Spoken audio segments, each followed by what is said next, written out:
Today let's understand the concept of bias and variance respectively. Okay.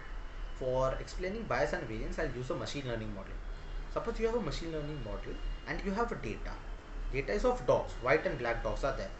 But you want to teach the model, is this a dog or is this not a dog? Okay. So what will you do? You will train the model, then you will see the results.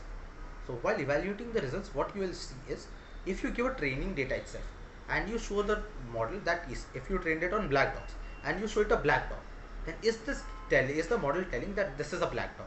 Yes, if this is telling, then your bias is low, as your model is able to generalize pretty well on your training data. But if it's not able to tell the same, then its bias is high because it's not able to even understand your training data. Now vice versa, let's go to the testing.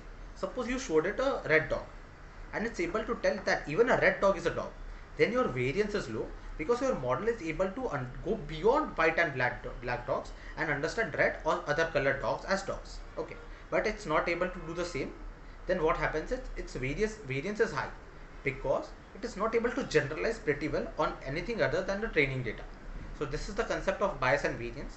I hope you understood it. Like the video, comment, share and subscribe to our channel. Thank you.